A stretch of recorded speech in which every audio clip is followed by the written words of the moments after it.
सबही से प्रीत लगबू तबई सुख जीवन में पैबू।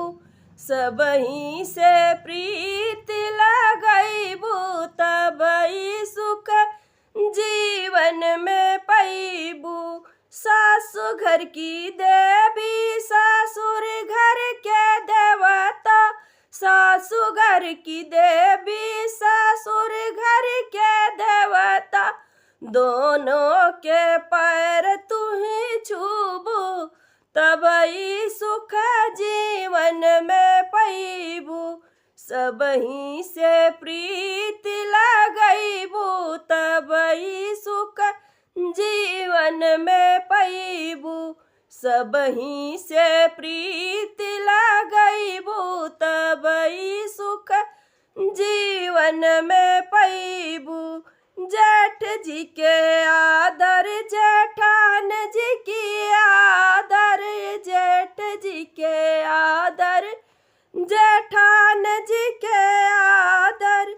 यही कुल की लाज बचैबू तबई सुख जीवन में पैबू। यही कुल की लाज बचैबू तबई सुख जीवन में पैबू। सबही से प्रीत लगबू तबई सुख जीवन में पैबू।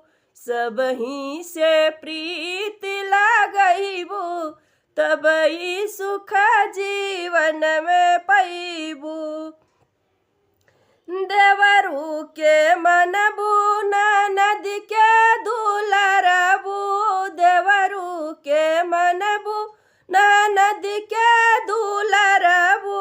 यही कुल के फर्ज निभैबू तबई सुख जीवन में पैबू। यही कुल के फर्ज निभैबू तबई सुख जीवन में पैबू।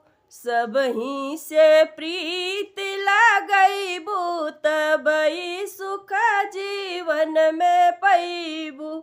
सबही से प्रीत लगबू तबई सुख जीवन में पैबू।